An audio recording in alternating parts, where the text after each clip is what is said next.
Parijs, de Middeleeuwse metropool. En ter vergelijking, op dat moment had Amsterdam 4000 inwoners, Londen en Brugge 45.000. Like a lot of old cities, Gent was founded on the confluence of two rivers, the River Lys and Schelde. And both rivers come from France. We're now on the River Lys, and if we would continue to the left-hand side, we could go to France. And in France they had a lot of grain in the Middle Ages. So the grain was brought to Ghent and then traded here. Ghent could claim 1/4 of this grain. This was called the city privilege, the staple right on grain. So we were never hungry, and that's an important condition in becoming a rich city. By the 13th century we already had 60,000 people living here. Today that doesn't sound spectacular, but at that time this was the second largest city in the north of the Alps, after Paris. At that time London had about 45,000 people living there, Amsterdam 4,000.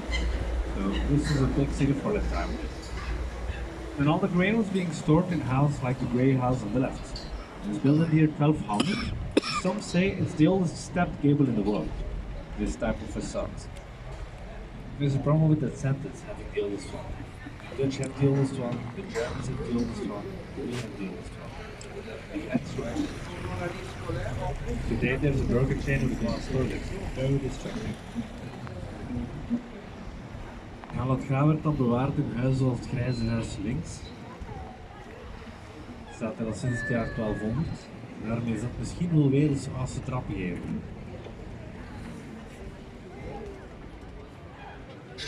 Hebben we Vlamingen aan boord? Nee? En als ik zeg, ja, weer eens als de trappengevel, dan is het relatief natuurlijk. Hè. De Duitsers hebben de oudste, de Nederlanders hebben de oudste en wij dus ook. Hoe verder we varen, hoe beter je ziet dat die grijze geel voorovergebogen staat. Dat hebben ze eigenlijk bewust gedaan om te vermijden dat de zakken graan zouden openscheuren tegen de gevel als ze die omhoog trokken. All these step cables are very typical for Belgium and the Netherlands. They think they started to build houses this way because this was easier to climb to the chimney, to clean it. And then eventually it became a fashion thing. That's a cool thing here, if you look around to see over 800 years of architectural history in London. Because Gent was born in a medieval city, we had a lot of different phases.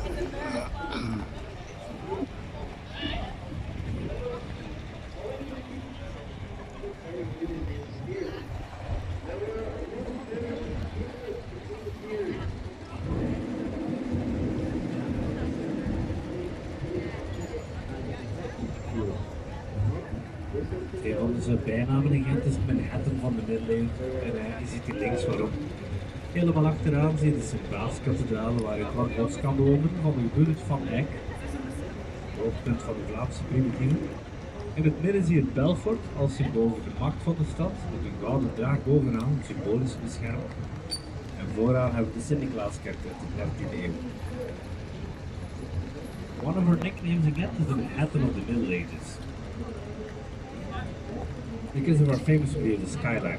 The first tower is the St. Nicholas Church from the 13th century. The second one is the Belfry. It is the most important one. The Belfry symbolizes the autonomy of the city. Very important and typical for Belgium and the north of France. Now on top of our Belfry we have a golden dragon and symbolic protection. And why a dragon? Well, the Vikings were here and they had a dragon on the boats. These guys looked tough, they were intimidated. So centuries later, Gent decided we need a dragon as well. Dragons are really cool. So we got ourselves a dragon as a symbolic protection.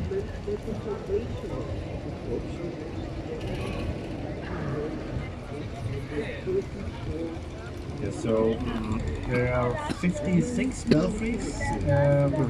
About 30 of them are in Belgium, the others in France, and all of them are protected by UNESCO World Heritage. So in the medieval cityscape of Belgium, you usually have three towers. There's a tower on the castle, which is the symbol of the aristocracy. Then there's the church or cathedral, symbol of the Vatican. And then the third tower is the belfry, as a symbol of the city, the power of the city. That's the reason it's the highest one. It's higher than our cathedral because they wanted to show the Pope how important Ghent was. If few years ago they built a bank tower in Gent and they had to build it right on the other side of the border because the belfry had to stay the highest one. And in the back we have the Zimbabwe Cathedral where you can find the world famous painting, The Adoration of the Mystic Lamp by the brothers Van Eyck. It's considered to be the absolute highlight of the Flemish primitives. It's also considered to be the most stolen painting in art history. Definitely recommendable. Pay a visit to. Spoiler alert, you can also see our painting here.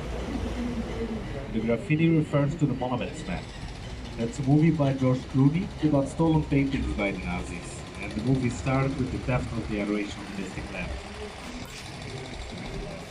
De muurschildering links is een knipoog naar de Monuments Man.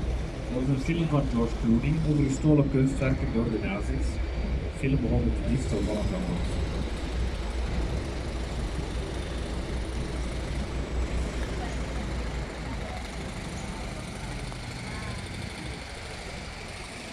Painted black in colors. Painted black and white. Here's a friend of my girlfriend. That's fine.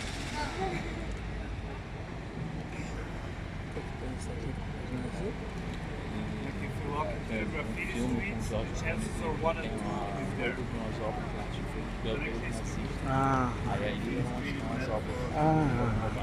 sim, sim.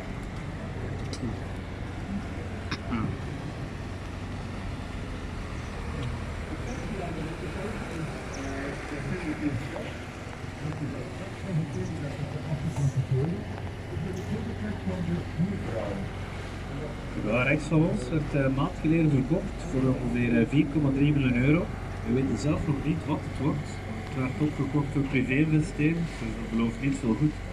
Tot recent was het een onderdeel van onze universiteit. Oorspronkelijk was het een Dominicanenklooster met de 13e eeuw.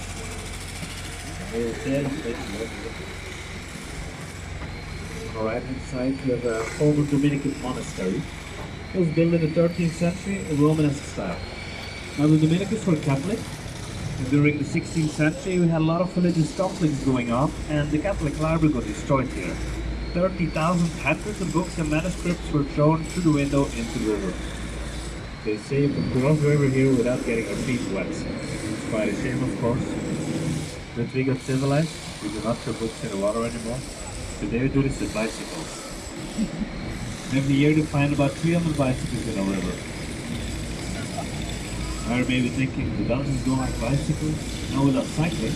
But Gent has 80,000 students and Belgium has thousands of them in different years. Sometimes the combination goes wrong. Today our university is ranked number 74 worldwide. We are specialized in medical science.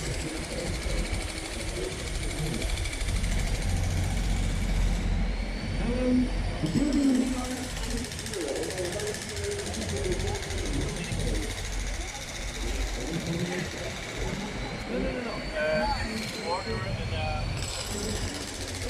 like a kind of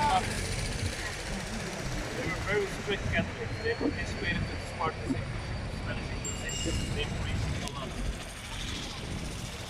Now we have a lot of different monasteries, different orders. And honestly, I'm not religious enough to know what are all the differences.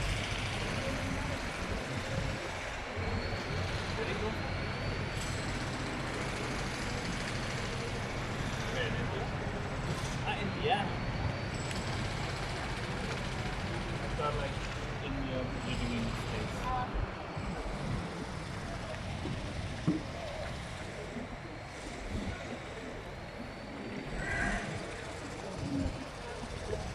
Kijk, voor ons hebben we de Sint-Michielsbrug. Die werd ontworpen voor een wereldtentoonstelling die in Gent doorging in 1913. Toen hebben ze ook het oude postkantoor net voorbij gebouwd.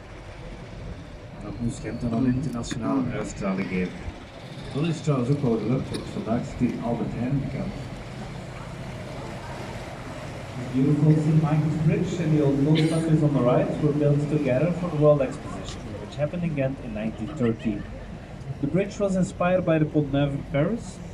Perhaps some of you have seen Les Miserables, a famous BBC series that was shot over there. It was supposed to be in Paris, but we are cheaper. then the little tower on the old post office here looks like the tower that holds the Big Ben. And again, that was the idea, to give Gent an